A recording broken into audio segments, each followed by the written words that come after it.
हर हर महादेव, जय भोलेनाथ। दोस्तों आपका स्वागत है अपने channel my lovely home and garden में। भगवान भोलेनाथ की कृपा आप और आपके समस्त परिवार सदा और सर्वदा बनी रहे। दोस्तों, पौष मास में आने वाली कृष्ण पक्ष की जो एकादशी है उसे कहा जाता है सफला एकादशी। जैसा कि नाम ही है सफला, इस व्रत को धारण करने से समस्त प्रकार के कार्यों में सफलता मिलती है।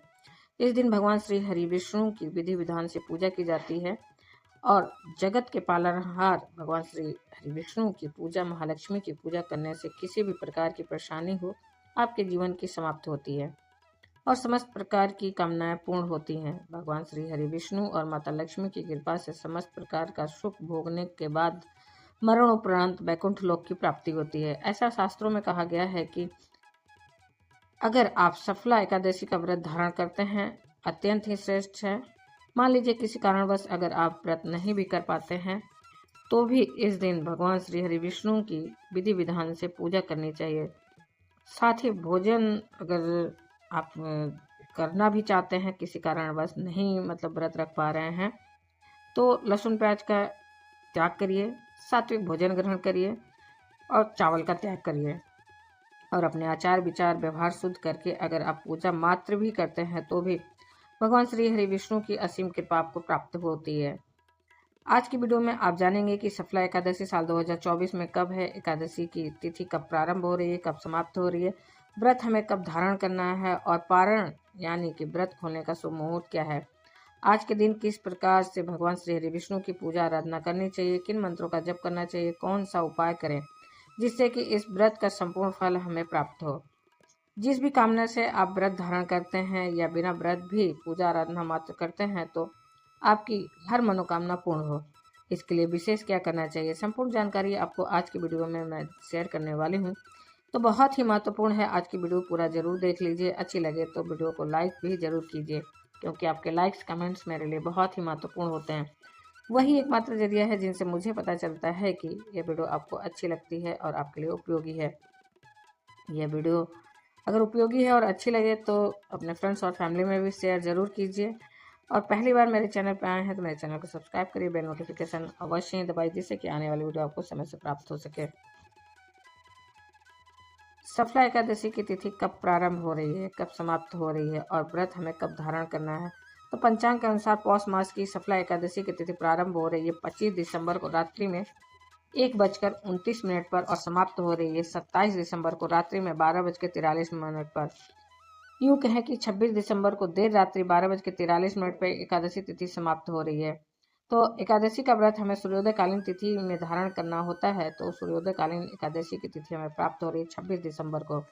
26 दिसंबर को गुरुवार है। इस बार सफला एकादशी का व्रत हम धारण करेंगे 26 दिसंबर 2024 गुरुवार को। अब गुरुवार का दिन आप सभी जानते हैं कि गुरुवार का दिन श्री हरि विष्णु को समर्पित होता है। इस दिन एकादशी का व्रत भी है, तो ये बहुत ही श्रेष्ठ और शुभ संयोग है। 26 दिसंबर को सूर्योदय काल का समय रहेगा सुबह 7:10 पर और सूर्यास्त का समय होगा 5:44 पर। एकादशी के दिन हम ब्रह्म मुहूर्त में स्नान करते हैं, तो ब्रह्म मुहूर्त का समय आपको प्राप्त हो रहा है सुबह 5:34 पर और सुबह 5:34 से 6:22 तक। अमृत काल का समय आपको प्राप्त हो रहा है सुबह 8:20 से 10:07 पर। अमृत काल में किया गया कोई भी शुभ कार्य अमृत के समान फल देने वाला माना जाता है। ऐसा कहा जाता है कि जो भी शुभ कार्य हम अमृत काल में करते हैं उसका पुण्य फल हमें कई जन्मों तक प्राप्त होता है।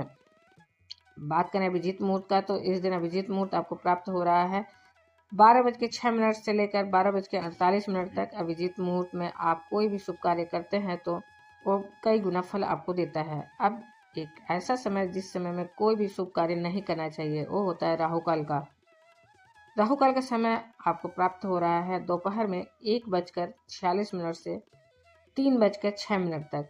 एकादशी के दिन पहले दशमी तिथि के नियम का पालन करना चाहिए, शुद्ध और सात्विक भोजन आपको लेना है। शाम को सूर्यास्त होने के बाद अन्न और नमक का सेवन नहीं करना चाहिए।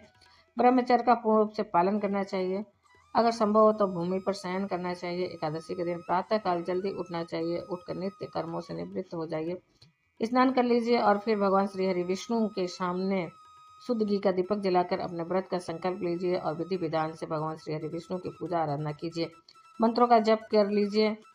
दिन भर आपको व्रत रहना है तो भी शाम के समय विधि विधान से फिर से भगवान श्री हरि विष्णु की पूजा करते हैं। रात्रि में अगर संभव हो, मतलब जितना भी समय आपसे हो सके, जागने का प्रयास कीजिए। एकादशी के व्रत में रात्रि का जागरण करना अत्यंत श्रेष्ठ माना जाता है और इस समय में अगर आप अखंड दीप प्रज्वलित करते हैं, भजन कीर्तन करते हैं, तो इससे आपकी किसी भी प्रकार की परेशानी हो उससे मुक्ति मिल जाती है और कोई भी कामना हो आपकी निश्चित ही पूरी होती है। फिर अगले दिन द्वादशी तिथि है। आपको व्रत का पारण करना होता है, तो व्रत का पारण करने का शुभ मुहूर्त के बारे में जानते हैं।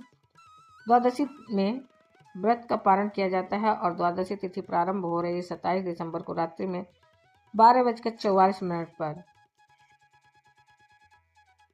और समाप्त हो रही है 28 दिसंबर को सुबह 2:26 पर। हरिवासर की समाप्ति के बाद ही एकादशी का पारण हम करते हैं, लेकिन इस बार हरिवासर जो है सूर्योदय से पहले ही समाप्त हो जाएगा। मतलब 27 दिसंबर को सूर्योदय होने से पहले ही हरिवासर समाप्त हो जाएगा। तो ऐसे में सूर्योदय के बाद आप अपना व्रत खोल सकते हैं और पारण का शुभ मुहूर्त आपको प्राप्त हो रहा है सुबह 7:16 से लेकर सुबह 10 बजे तक।